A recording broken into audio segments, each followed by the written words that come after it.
edition of Studio Q. I'm Sharie. And I'm Graham. We've got a great show lined up for you this week, including exclusive stories on the AMS resignations and the final countdown for surface. Problems for the AMS never seem to end. Catherine Emerson was the latest member of this organization to make waves. She resigned from her position as chair of the AMS Board of Directors last Friday, and Jeniene Phillips looks into the reason behind her decision. Although Catherine Emerson did not win the election for AMS president last spring, she was elected to be chair of the AMS Board of Directors. Her resignation at the annual general corporate meeting last Thursday shocked the AMS executive, the council, and the assembly members. Reading her resignation letter aloud, Emerson stated that among reasons for her departure from office were the following concerns: the lack of open lines of communication and trust within the organization, and the lack of initiative on the part of the AMS president to be aware of her duties pertaining to the board of directors. In addition, Emerson stated that she disagreed with specific AMS policies, namely the decision not to budget for zero and the misuse of the restructuring committee. These are concerns that I did bring up to the executive, and I guess I just don't feel that they are dealt with properly. In response to these policy concerns, AMS President Catherine Phillips had this to say. And it's her prerogative if she doesn't agree with those policies. I think our concerns is that we wish she'd expressed them over the last 6 months that we've been meeting. Administrative Services Director Stephanie Taylor agreed that although Emerson may have legitimate policy concerns, she had not expressed her dissension significantly in the past. My whole problem was with the fact that she had never voiced those concerns before, and she was using those concerns as reasons for her resignation, and I had never heard anything about them before. So I have some of those same concerns myself, but I have voiced them before. Taylor explained that the concerns that Emerson had voiced regarding restructuring policy reflect a wider consensus among some members of Assembly and of the restructuring committee. But I think that they will have to take into account the ramifications of her resignation and how she voiced those concerns at the annual general corporate meeting, because I think some people will come to share some of those same concerns. Phillips seems more optimistic about the repercussions of the Emerson resignation. I think we'll make it through if we have support from the other board members, and it appears that we do. Catherine Emerson explained that her resignation as chair of the AMS Board of Directors was not intended to cause internal strife. When you're heading up a $3 million corporation and you have the title of chair of the board of directors, and you overlook the operation, the budgeting of all the services within the AMS, you have to be able to support what your AMS executive is doing, decisions they're making, statements they're making. And I just didn't feel that I could do that any longer. Although Catherine Emerson's resignation does not seem to pose a significant short-term problem for the AMS and the board of directors in particular, it does seem to reflect a deeper underlying division within the AMS itself. Issues of policy direction and the conflict therein does pose a longer-term dilemma for Queen's student government. Reporting for Studio Q, this is Jeniene Phillips. After 4.5 years of controversy and upheaval, Surface's fate has finally come down to the line. With no funding from ASSES, the future of the paper hangs in the balance. Studio Q got some final comments on the controversy from the Society's president. I hope there is a possibility that Surface will survive. It won't receive funding from ASSES, but I hope that it can find other avenues of funding, and I hope that we are able to bring in an opt-outable fee, and then that would be in a referendum in February as to whether students would be willing to have it as an opt-outable fee. And it may increase a bit because we have to have the administration costs to try and have an opt-outable fee, but I would hope that we can at least see it in the 94-95 year. Still to come on Studio Q. Clockhall Pub goes to the dogs, the residents' dogs.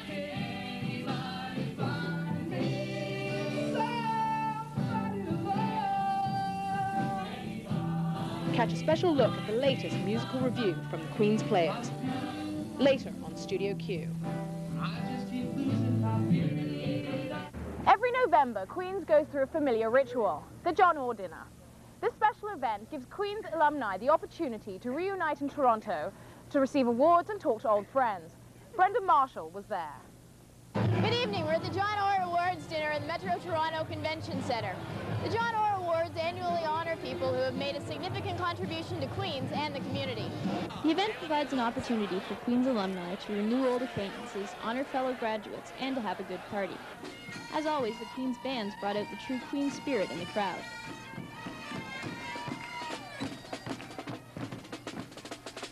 This year, in honor of the Applied Science Centennial, the John Orr Award was presented to 4 distinguished engineers: Hugh Kahn, Russell Kennedy, Robert Uffin, and James Courtwright. Mr. Courtwright said that there are many differences between today and the time that he spent at Queen's. Concerns of the day were different. I noticed that they're concerned about a publication in the Arts and Science Undergraduate Society. And we were concerned about conscription, whether we were all going to be sent overseas into the war. We had a referendum on conscription. Mr. Courtwright told us how his time at Queen's prepared him for the real world. Engineering teaches you to solve problems. It teaches you that you needn't be afraid of the size of a project. You can always break it down into pieces and deal with one piece of it at a time. The other thing it teaches you is that you don't do very much alone. You work in teams. 2 Toronto Alumni Branch Awards were also presented to Alan Broadbent and to Jim Cuddy, one of the lead singers of the group Billy Rodeo.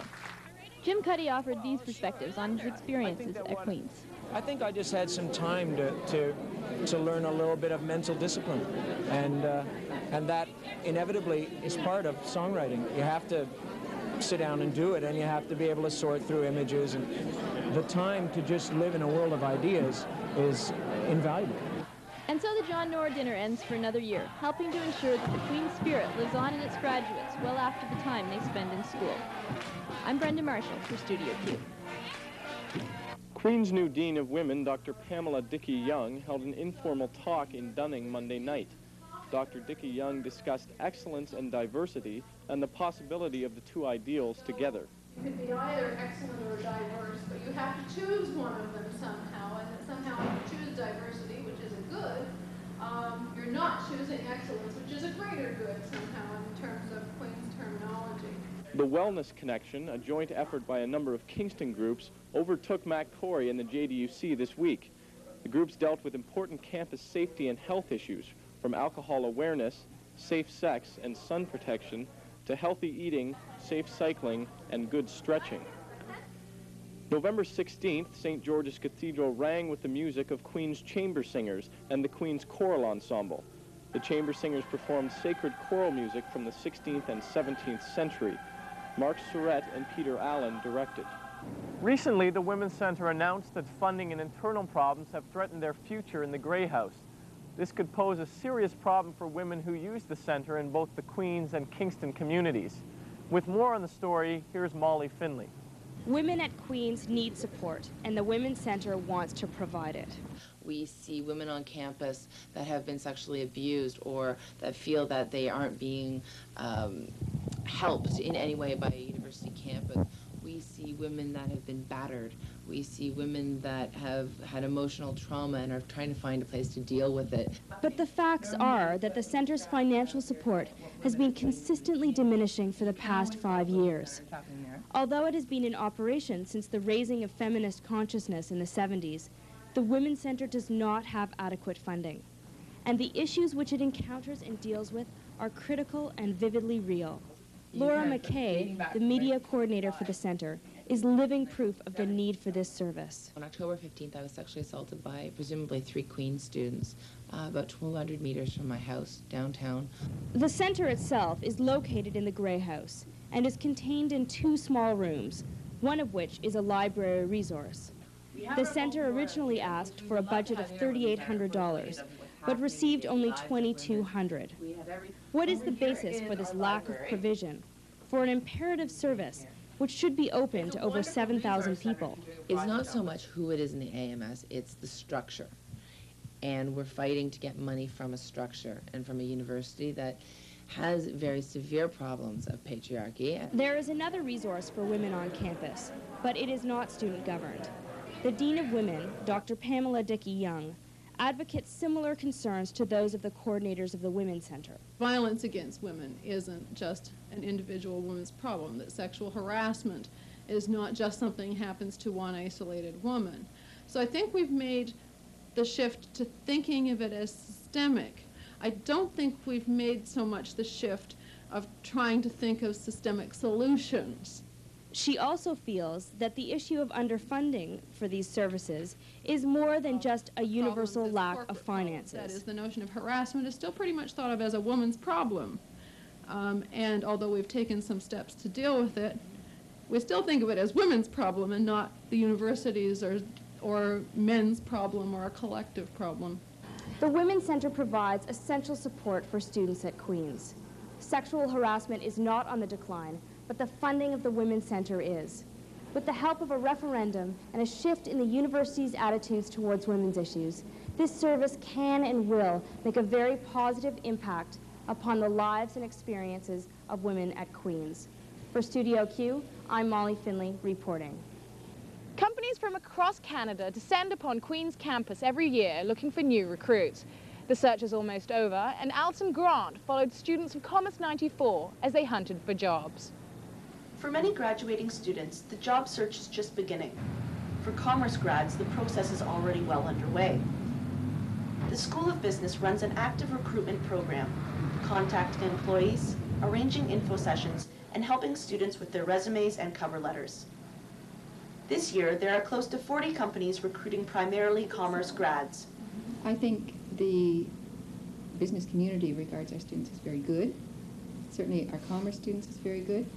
While over 60% of the grads find jobs, the recruitment process requires time and dedication. But even still, I'm finding it rough to get the interviews, and going through the interview process is a lot more difficult than I had anticipated. Now that the rush of interviews is over, there is increasing pressure within the faculty to find a job. It's getting to the point now where there's some frustration creeping in, though, I think, because the first round of cuts have come and gone for most of the jobs, and those that didn't make first cuts, I think, are starting to wonder, well, what do I do now? Despite any drawbacks, students do believe that they may have an edge on the job market. An edge in the sense that the second we were in this program, we've been told that you have to get ready for a job when you're finished. You have to do this, you have to do that. And we also may have an edge in the sense that we're prepared for certain types of jobs that other students may not be. However, other students do not have the access to such an aggressive on-campus recruiting program. Many of the departments, for example, in the Faculty of Arts and Science are very academic oriented.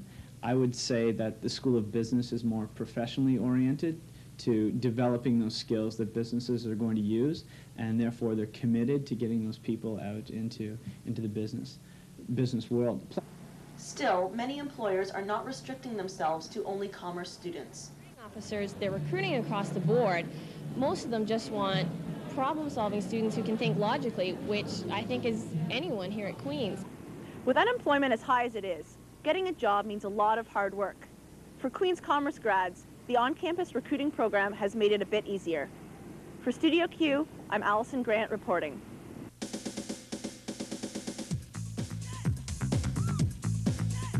It's smoking down at Dr. Gertie's this week. Catch the Southeast Asian and Rugby Smoker on Thursday. Friday's the Basketball Smoker and Men's 95 Smoker, followed as usual with Monday Night Football. And on Tuesday, be sure to come on down and see Capitol recording artist David Gogo. Don't forget to visit the QP this weekend and take full advantage of Friday's Ultimate Caesar Party.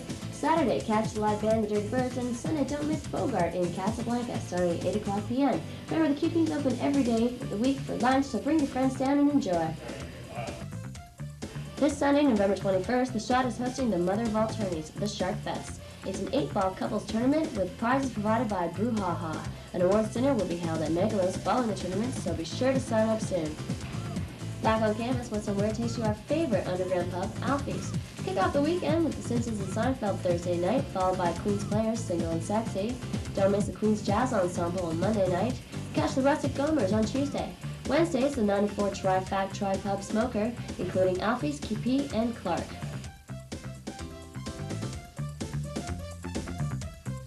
Sharie, I don't know about you, but I'm really not looking forward to next month. I mean, all-nighters, cramming for exams, reheated pots of coffee. I mean, it's a horrible experience. December is a killer. Well, here's Erin Phelan with some study tips for exam hell. It's that time of year again, when the Alfie's crowd becomes the Douglas crowd. well, Matt Corey is the place to be, and when going to bed early isn't on most students' agenda. Queen's students are heading into the worst 4 weeks of the semester. With Christmas exams around the corner and end-of-term papers to write, campus is becoming quite popular for both daytime and nighttime studying. Stress is at its best this time of year, but just how do you deal with it? Well, basically, there's really no point getting too stressed out because it's basically going to kill you. Others take the more traditional approach at Queen's, the all-nighter. All-nighters help students deal with stress, mainly because when it's over, you're too incoherent to care how you did on that exam. When asked what an all-nighter meant to them, here's what some students had to say. Realizing that you only had actual 5 minutes of sleep and then having to go to class, sweating on your bike to get to class, not taking a shower that morning, not shaving for about a week and a half, or actually a week.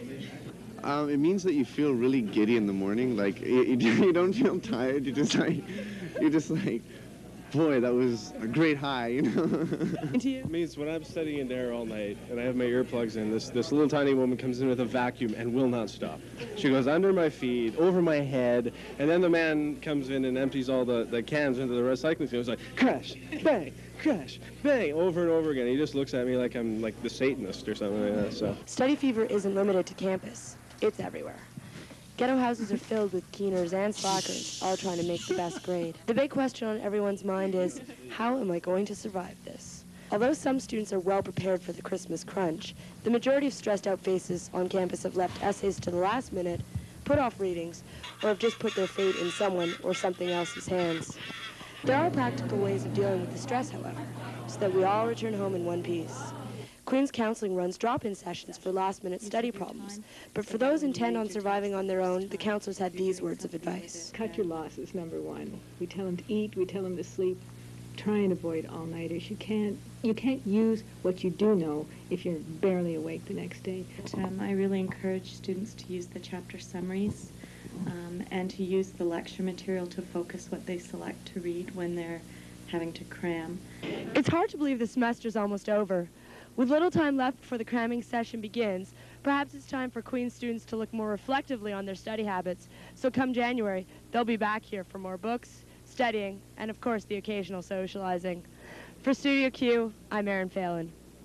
The Queen's players are back in the limelight once again, this year with a comic take on the movie Reservoir Dogs entitled Residence Dogs.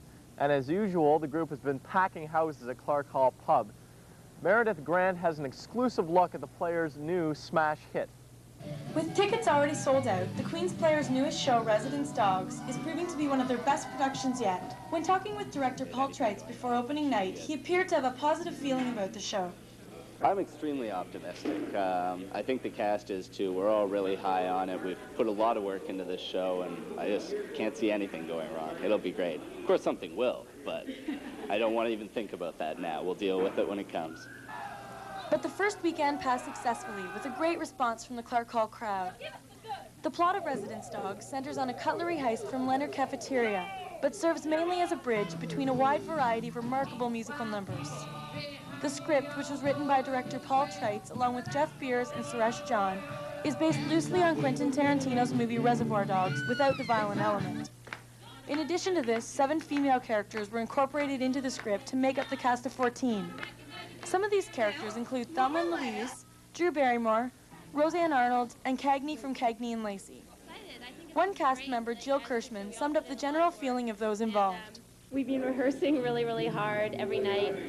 The music, the script, everything, it takes a lot of time. And I think everyone's really going to enjoy it. I think it's definitely one of the best shows the Players has ever done, especially the music's going to be great. So I'm really looking forward to it. I think we all are.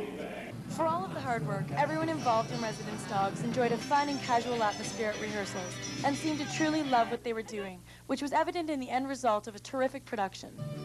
One of the most commended songs in the performance is the opening number, Somebody to Love, sung by Todd Houston with the rest of the cast.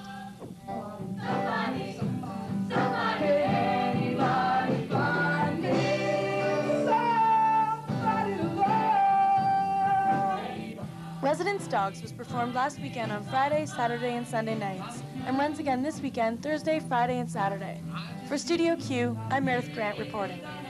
Winter's on its way, and with winter comes snow, sleet, ice, the bitter cold, and for some, bitter heating bills. On this week's segment of It's Your Money, Susie Wall looks into cutting costs and keeping warm. As the cost of living is increasing each year, bills such as those issued by the Public Utilities Commission pose concern for Queen's students on a tight budget who choose to live out of residence. Studio Q had the opportunity to meet with Mr. Ken Mundell, a consumer service representative with the Kingston PUC. Really, a lot of common sense has to come into play. One of the things is just turning back the thermostat. You know, if you're going to be away from the house for a while, that is a few hours, then drop the temperature down by a few degrees. Okay. There are things you could do. Shut off the hot water heater, turn it off at the panel, drop the heat down to about 60 degrees. Electricity is the cheapest for the landlord to put in, so it's most common throughout the ghetto. Right. For the larger houses in the ghetto, the problem of high heating bills is one which students such as those living at the mansion on Johnson Street chose to confront. Okay, well, as you can see, this is the mansion, and it's rather cold inside, so keep your jackets on.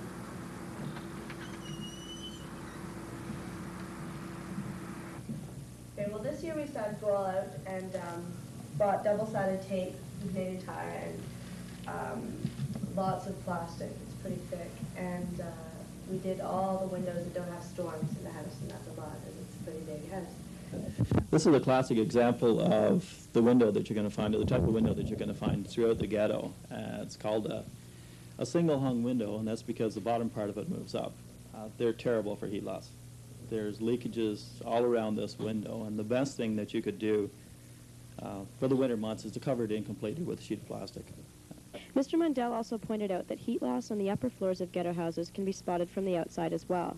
As you can see up on this house here, there's no snow left on the roof. Right. That indicates that there's a lot of heat loss. It's melted all the snow.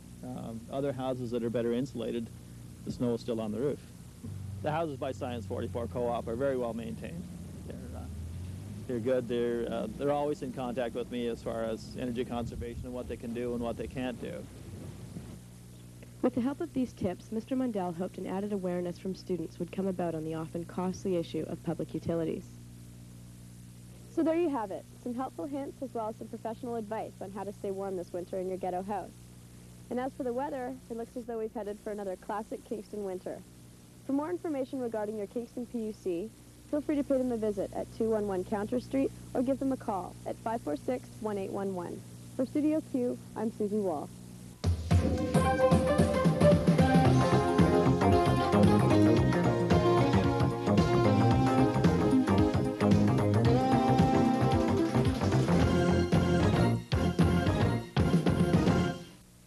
To keep myself warm in the wintertime, I think I'll stay in by the hot fire. Cow slippers, and I just put them on my feet, and I don't know, they've got this kind of magical moving quality where they just warm your whole body. It's great, yeah. I don't want to say on TV. We are going to use our hot water bottles because they're less expensive than our heat. Well, I was thinking of buying a small disposable boyfriend who I could just keep in my closet, and whenever I just felt like I was too cold, I'd just take him out of the closet. Just wrap my boyfriend around me, I guess. That's about it. I'm going to have to just pile under a whole bunch of blankets because I've got nobody here to keep me warm because he's at home. Well, you know, I can't be bothered to keep up a relationship right now. I'm just too busy. So this disposable just works the best, definitely. How much of this is going to be on TV? Wear a lot of sweaters. I'm sorry, I can't say that on television.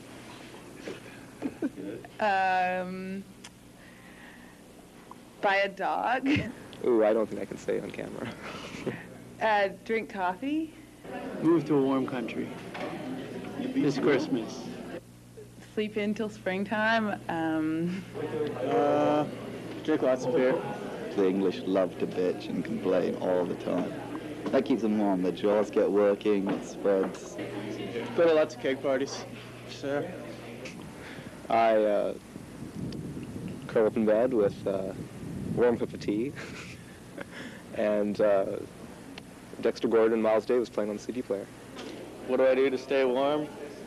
Drink copious amounts of hard liquor and ignore it. It's best policy. Next week on Studio Q. Ever wonder how Queen's Student Television gets on the air every week? We ask ourselves the same thing. Copy, story, answer. Copy and then click. After 4.5 years of controversy and upheaval, Surface's fate has finally come down to the line. Anyway, we take a special behind-the-scenes peek at the making of this TV show. next week on Studio Q.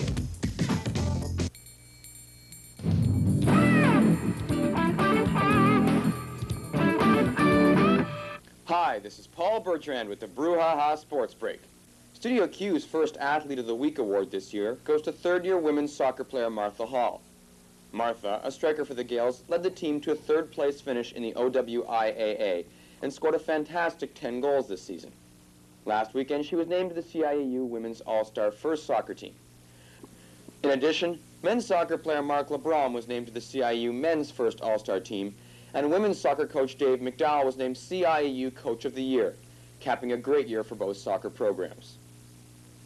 It may come as a surprise to some of you, but Queens has a competitive cheerleading team, and it's not the Queens Dance.